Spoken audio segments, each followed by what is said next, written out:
nuevamente con ustedes y nosotros, bueno, en compañía de tomándonos un cafecito con el doctor Gerfar, acá aprovechando, también disfrutando de la hermosa escenografía que tenemos, que le quiero agradecer al equipo de FES, porque bueno, toda la escenografía que está lograda con reciclado, ¿sí? De maderas, de metales, todo material que, porque nada hay que tirarlo, sino que hay que reaprovechar en beneficio de nuestro planeta, no tenemos que olvidarnos de eso.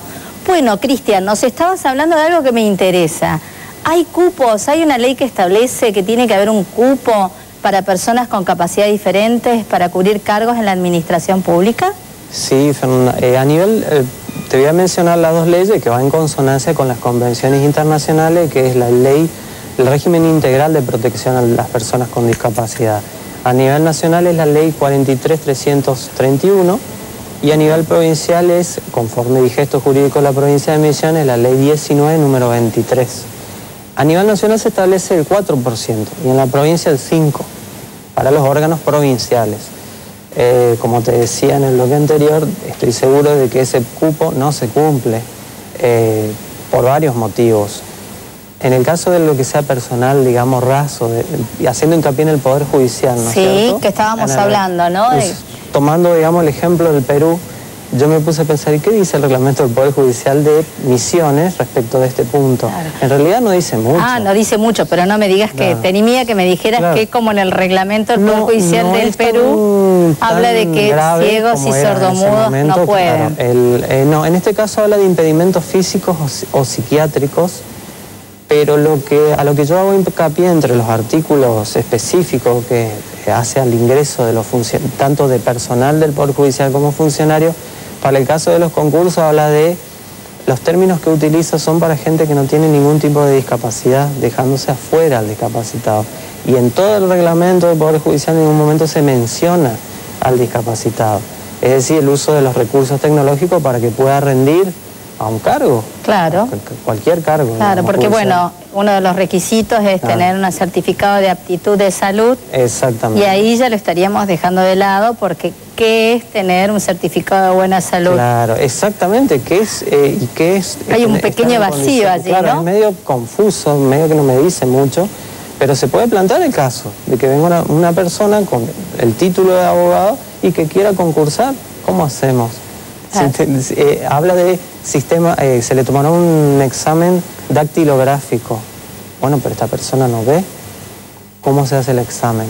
Un examen escrito en el cual se corroborará la ortografía, la redacción.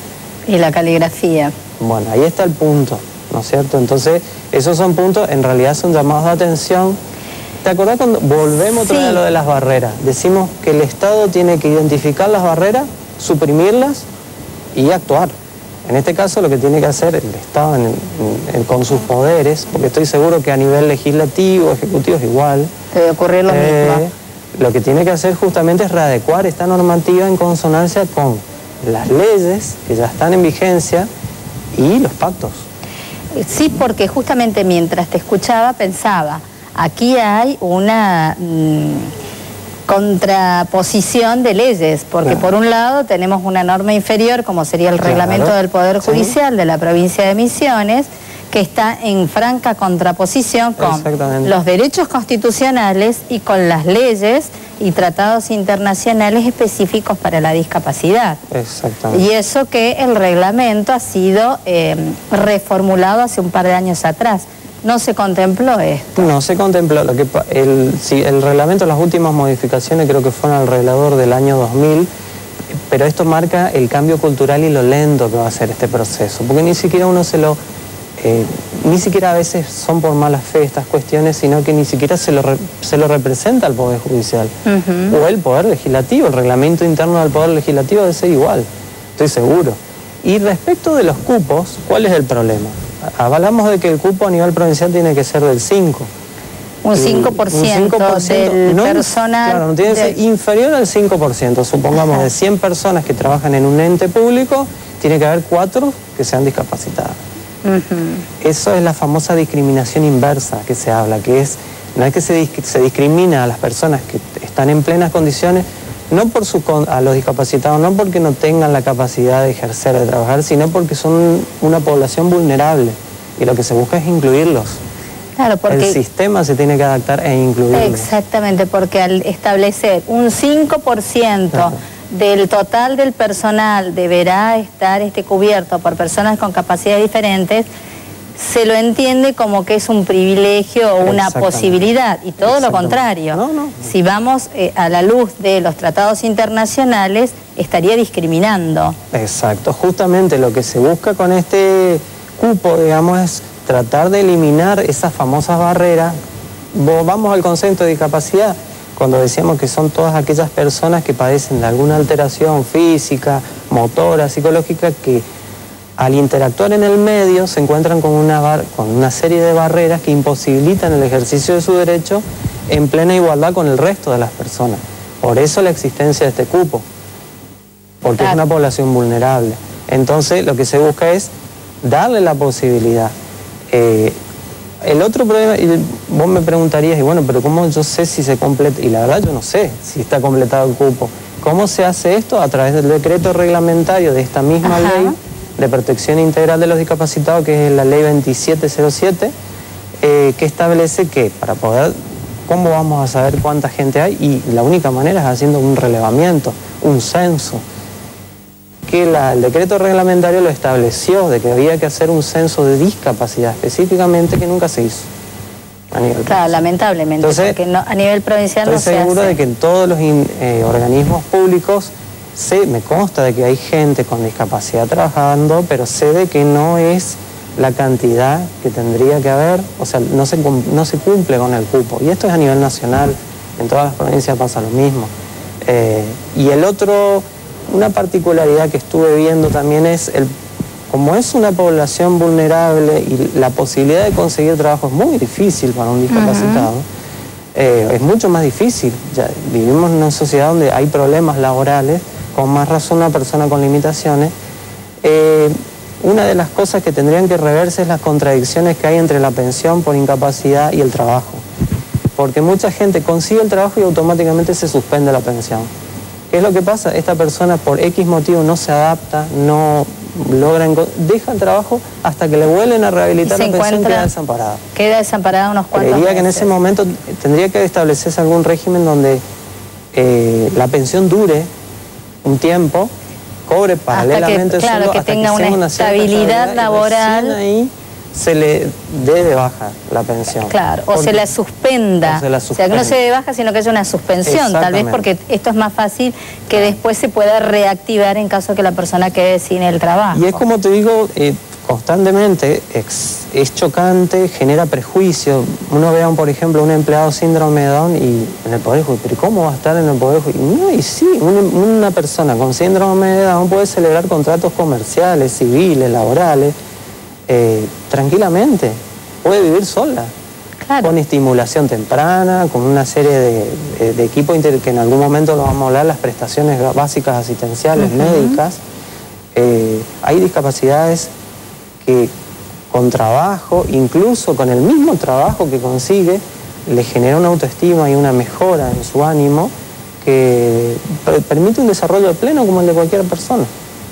Claro, porque justamente vos hablás de que son personas en estado de vulnerabilidad. Exactamente. Es decir, que están más propensas a encontrarse indefensas ante el ejercicio de sus derechos o algunos de sus derechos. Claro. Pero correlativamente es obligación del Estado de paliar esta situación de vulnerabilidad. Por supuesto. Una de ellas sería ampliar ese cupo, fiscalizar que se lleve a cabo, que acabadamente las personas con capacidades diferentes tengan un libre acceso a los trabajos tanto en la administración pública, fomentar a través de beneficios para que la parte administrativa privada, las empresas, el comercio, permita el acceso a trabajadores con una capacidad diferente. Y bueno, de esta manera el Estado, ¿cómo haría esto de la protección que requieren las personas que están en este estado de vulnerabilidad?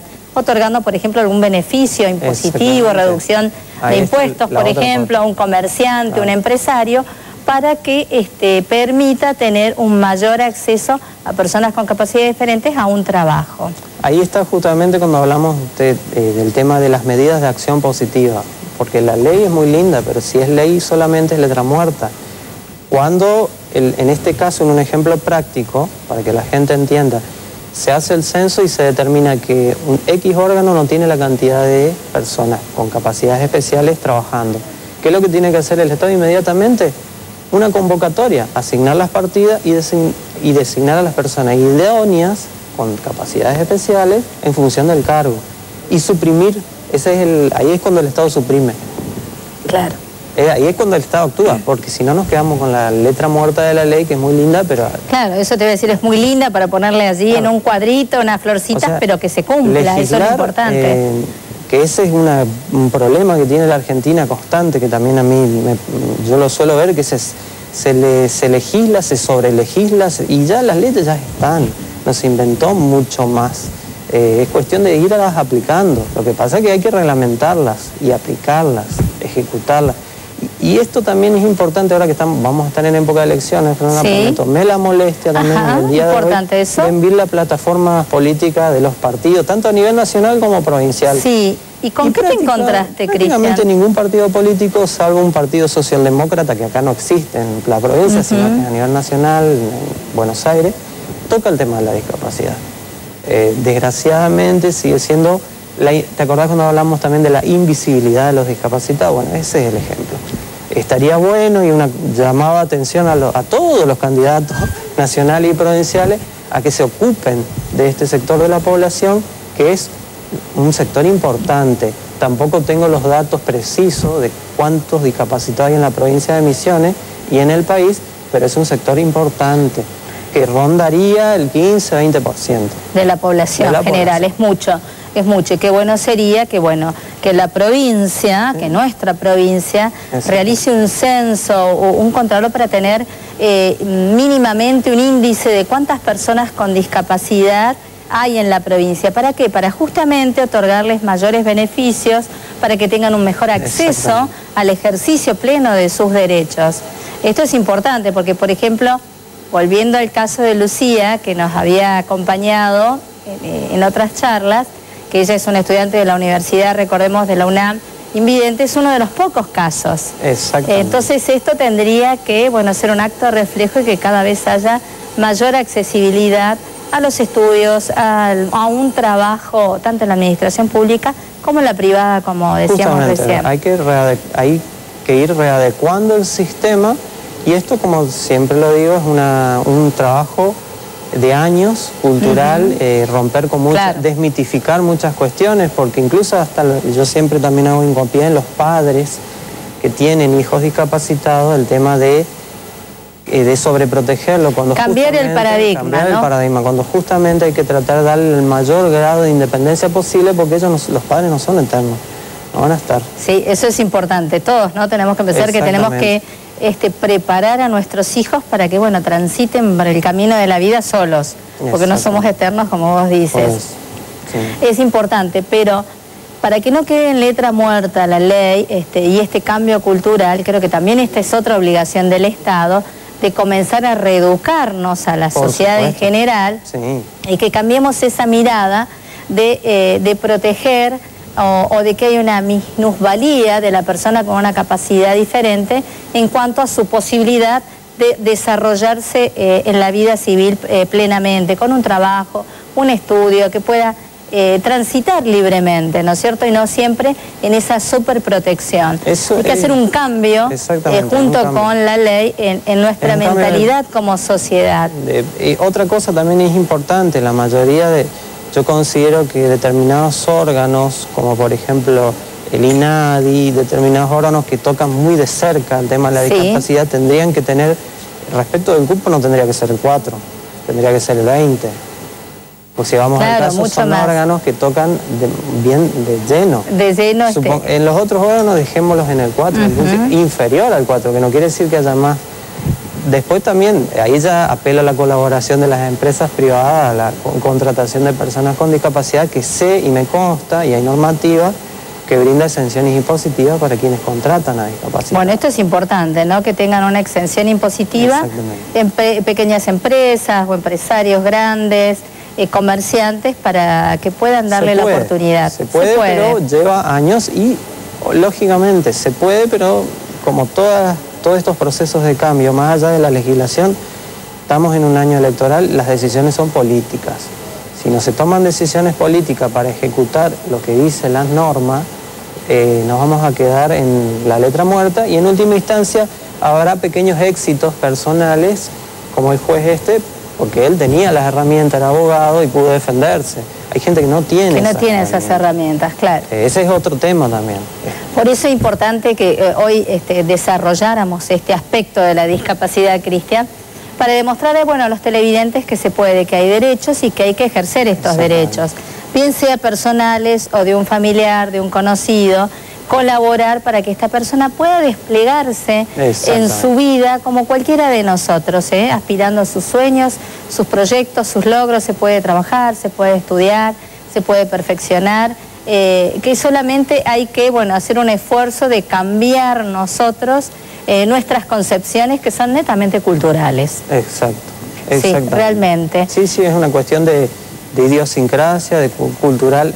Venimos de una sociedad donde antes la producción, lo que interesaba era la producción en masa y la eficiencia, digamos, de la persona. Ahora existen otros valores que hay que tener en cuenta. Exactamente. Acá me consultan, Cristian, una señora que me dice que está separada y que tiene un hijo ya mayor de edad, bueno, con una severa discapacidad, y que su ex esposo le da la obra social familiar, como grupo familiar, pero que no le cubren todas las necesidades que su hijo discapacitado tiene. ¿Qué tiene que hacer en este caso? ¿Recurrir a la obra social, exigir que en principio hubiera que ver si la señora tiene, calculo que debe tener el certificado único de discapacidad, y respecto a las prestaciones médico-asistenciales, la obra social se las tiene que brindar. Se las tiene que brindar. En un 100%. En un 100%. Siempre que haga en lo concerniente a la discapacidad. Si tiene inconveniente con la obra social, hay que hacer una presentación primero administrativa en la obra social.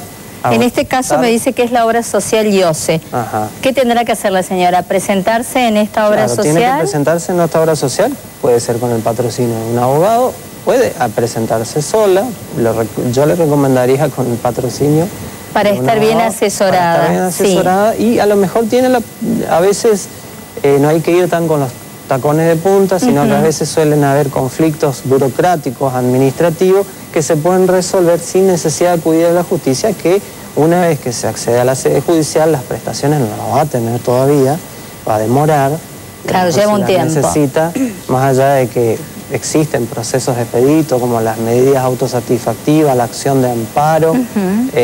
Claro, esos son para casos ya más graves, de urgencia. En el caso de tratar de buscar la solución por vía administrativa, es decir, presentar ante el sector legal, digamos, de la obra social IOSE en este caso, es una obra social, en realidad es una obra social que responde bien, generalmente. Por eso me gustaría, en todo caso, o que pase por el estudio o te consulte vos, lo podemos conversar. Pero generalmente IOSE es una obra social que responde bien porque es de agremiados. El problema que tienen el problema de las prestaciones médicas con las obras sociales es los monotributistas. Los monotributistas. Ahí está el verdadero problema. ¿Por qué? Que en el caso de los monotributistas, ¿cuál es el problema, Cristian? Esto viene de la época, si hacemos un poco de historia, de la época de Caballo, cuando crea el monotributo. Todos sabemos, cuando pagamos el monotributo, se paga un componente previsional, que es para la futura jubilación, y otro que es para el aporte a la obra social. El aporte es ínfimo, es muy poca plata que entra a obras sociales que generalmente captan personas agremiadas de su palo, digamos, para que se entiende, camioneros, por ejemplo. Pero paralelamente tienen a personas que trabajan de manera independiente, pues puede ser vos, puede ser yo, que nos afiliamos a un camionero como monotributistas. ¿Qué es lo que pasa? Las prestaciones ya son diferentes. No es lo mismo ser agremiado que estar afiliado a una obra social como monotributista. Y generalmente empiezan las trabas. Después le exigen de que se pague una mutual para mejorar las prestaciones. Después no termina pagando, no llegan las prestaciones o llegan a destiempo. Y bueno, en el caso de que no haya una solución hay que acudir indefectiblemente a la justicia, no queda otra. No hay otra. Claro, lamentablemente. Pero en el caso de estas obras sociales que son agremiadas, tienen que cubrirle el 100%. Claro, las obras sociales agremiadas generalmente no hay imposibilidad de incumplimiento cuando el afiliado es agremiado. El problema es cuando el afiliado es monotributista. Claro, que tiene que pagar él, o en el caso de las prepagas. Claro, en el caso de las prepagas también es diferente porque la empresa, el paradigma de la empresa prepaga, y ahí hay un tema. Una cosa es la obra social, otra cosa es la prepaga. La prepaga es una empresa. Por ende, una empresa siempre quiere perseguir lucro. No piensa como una obra social, no busca el beneficio propio. Entonces, ahí ya viene otra discusión. Respecto del problema que pasa tanto con las obras sociales como con las empresas de medicina prepaga es que todos los tratamientos concernientes a discapacidad, lo mismo que los tratamientos concernientes a ancianidad, que dijimos que en algún momento lo vamos a tratar, son tratamientos de alto impacto económico. Inciden en la mucho economía. Gasto para la obra social. Exactamente. El cubrir las necesidades del afiliado. Entonces, por eso pasa que cuando uno pasa a determinada edad, la prepaga o le pide que la cuota tiene que ser más elevada, y uno dice, pero ¿y por qué? Y sí, porque vos vas a ir más seguido al médico. Hay que cubrir un poquito. Acá hay otra consultita, Cristian. Me preguntan, una señora que tiene la obra social IPS, la obra social de la provincia, de la administración pública, y que le cubren los gastos de los medicamentos de su hijo discapacitado, pero cuando va a la farmacia dice que no tiene porque el IPS no le paga. ¿Dónde recurre? ¿A quién le tiene que reclamar? Hay que hacer una presentación en el IPS, en este caso es una obra social del Estado provincial. Sí. O sea que tiene que cubrirla. Pero hay que articular los medios por presentación escrita, sí o sí. La persona que necesita su medicamento mensualmente, diariamente, va a la farmacia le dice que no le puede entregar porque la obra social no le está pagando. ¿Qué tiene que recurrir, ir a reclamar a la obra social o a la farmacia? Una presentación tanto en el IPS, en mesa de entrada en la farmacia del IPS yo creo que no hay, o sea que la presentación hay que hacerla en el sector legal del IPS y manifestar esa irregularidad. Porque si la obra social le está dando la cobertura, es llamativo que la farmacia no le dé los medicamentos. O sea, como que la obra social le da el ok, pero un órgano que dependiente de la obra social es el que está fallando. Claro. O sea, que ahí hay que ver si hay un tema o a lo mejor hay un tema de distribución de la medicación o algo. Ese es otra tercera discusión, que es el tema de las obras sociales provinciales, los famosos institutos de previsión social. Y yo le agregaría uno más, que es una cosa oscura, que todavía no sé bien, que es el tema de las mutuales. Tampoco. O sea otro día vamos a tratar más en profundidad esta cuestión de las obras sociales y las mutuales. Dale. Bueno, nos hemos quedado sin tiempo, Cristian, gracias. Quiero agradecerte y bueno, me quedaba una última consultita que lo vamos a dejar para tu próxima visita. El 1 de agosto comienza a regir el nuevo Código Civil y Comercial que hace una reforma profunda a lo largo de todo el Código Civil, este código nuevo que es unificado. Entonces vamos a abordar con vos, cómo impacta la reforma del Código Civil en materia en el área de discapacidad y si hay una coordinancia o controversias con las leyes de discapacidad y los tratados. Y nosotros, nos vamos a despedir de aquí, ya no tenemos más tiempo. Muchísimas gracias a todos por acompañarnos y como les decía, a partir del miércoles próximo vamos a comenzar a hablar con distintos invitados de este nuevo Código Civil, este famoso divorcio express, de qué se trata y muchas otras reformas que van a impactar profundamente en la sociedad argentina. Les mando un cariño, un muy buen descanso y nos vemos el próximo miércoles a las 22 horas, claro, por las pantallas de Misiones 4. Gracias.